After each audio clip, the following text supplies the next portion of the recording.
कौन सा सही तरीका होगा जिससे हम प्रभु राम को जान पाए जो प्रभु श्री राम हैं? देखिए, जो आपने बात कही वो सही बात है। मूवीज में एक इमेज बनी हुई है कि टीका लगाए, कंठी माला पहने और धोती कुर्ता पहने व्यक्ति विलेन ही होगा, कितना ही मान लीजिएगा। और इतना ही नहीं, धर्माचार्य तो धूर्त होगा। इतना ही नहीं, प्रोफेसर मजाक का पार्ट होगा। पढ़ने लिखने वाला छात्र बेवकूफ होगा, वो चतुर महालिंगम होगा। और क्लास बंक करने वाला इंटेलिजेंट होगा। पॉकेट मारने वाला व्यक्ति जो होगा वो तो उदार होगा, क्योंकि वो चोरी करके बांट रहा होगा। ठीक। और जो बिजनेसमैन है या जो नौकरी कर रहा वो बेवकूफ टाइप का दिखाया जाएगा, वो जिंदगी की दौड़ में पिछड़ता दिखाया जाएगा। अरे बहुत सारी चीजें दिमाग में भरी गई हैं फिल्मों में। ये बताइए, ये फौजी के डिसिप्लिन का मजाक उड़ेगा। हर हिंदी फिल्म में साउथ इंडियन मजाक का पार्ट होगा।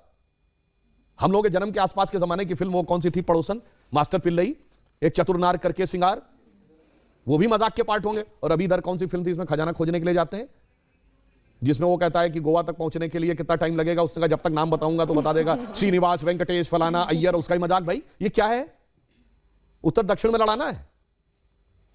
हर फिल्म में सरदार मजाक का पार्ट होगा। बहुत बड़ा षड्यंत्र था, ये एक लेफ्टिस्ट एजेंडा था। और इसमें मैं ये नहीं कह रहा हूं कि इस फिल्म वालों ने जान के किया है, वो तो बेचारे खुद भी नहीं जानते, उनका माइंडसेट ऐसा कि उसके टूल बन गए।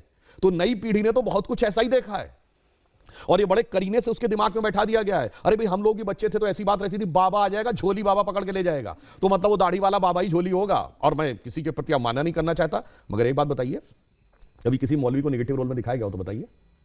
इवन आतंकवाद वाली फिल्मों में भी उसको करेक्टर रोल में दिखाया जाएगा। ये सोचने की बात है।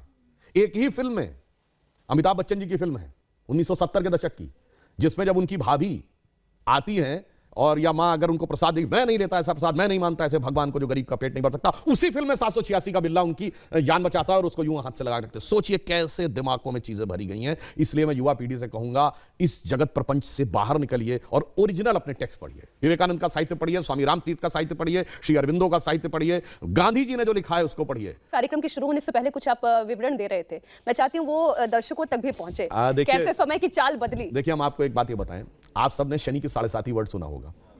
ये 7.5 का मतलब क्या होता है? शनि एक राशि पे 2.5 साल रहता है और वो इतना शक्तिशाली, जिसे ढैया कहते हैं। एक उसकी इतना शक्तिशाली होता है कि एक राशि आगे और एक राशि पीछे तक इंपैक्ट रखता है। यानी कोई बहुत पावरफुल है तो उसका इंपैक्ट एक स्टेप आगे एक स्टेप पीछे, तो 2.5, 2.5, 2.5, 7.5। तो कहते हैं ना, पहली ढैया, दूसरी ढैया, तीसरी ढैया। 12 राशियां हैं तो टोटल कितना हुआ? 12 × 2.5, 30 ईयर्स।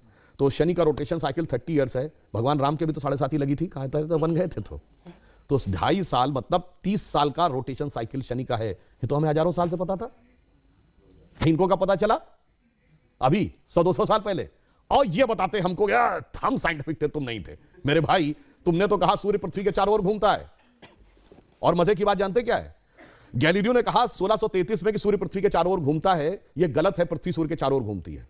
तो उसको कह दिया गया कि तुम्हारी मौत की सजा दे दी जाएगी। उसने माफी मांगी, उसको अपराधी चर्च का घोषित किया गया, चर्च का अपराधी। और वो चर्च के अपराधी की श्रेणी में जानते कब तक रहा है? 1992 तक। पोप जॉन पॉल II ने उसका नाम हटवाया। वरना जिस जमाने में स्पेस में सैटेलाइट पहुंच गया, आदमी 69 में चांद पहुंच गया, और तब तक वो इस बात के लिए दोषी था। मगर कोई नहीं कहता उनसे कि आपके धर्म में कोई आपत्तिजनक बात लिखी हुई है, इसे हटाने की आवश्यकता है। मगर जहां सबसे साइंटिफिक बातें लिखी हैं, वहां पे लोग कहते हैं कि इसमें हटाने की आवश्यकता, उसको हटा। इस षड्यंत्र को समझना चाहिए। इस षड्यंत्र को आप भली भांति समझें तो आपको समझ में आएगा कि जो सभ्यता सर्वाधिक उदार है, उसी सभ्यता के साथ सबसे अधिक छल किया जाता है, जिसे हम कहना चाहेंगे आजादी का अमृतकाल है। तो हम कहते थे ना, हो गए हैं स्वप्न सब साकार, कैसे मान ले हम, टल गया सर से व्यथा का भार, कैसे मान ले हम। राष्ट्र को है लोग भूले, स्वार्थ है युग मंत्र सारा, वर्ग जाति विभेद की अब बह रही है कलुष धारा। इस अमा के तिमिर को, यानी अमा अंधकार, तिमिर मतलब अंधकार, रात्रि के अंधकार को अब अरुणिमा क्या मान ले हम, टल गया सर से व्यथा का भार, कैसे मान ले हम। और आगे की लाइन सुनिए, वो महत्वपूर्ण है। वेशवाणी तत्व दर्शन दूसरों से यह सभी ले, विकृति को हम ग्रहण करते, निज प्रकृति को आज भूले। इस विदेशी नकल को अब अस्मिता क्या मान ले हम, हो गए हैं स्वप्न सब साकार, कैसे मान ले हम। इसीलिए मोदी जी ने क्या कहा है, अमृतकाल के जो 5 प्रण हैं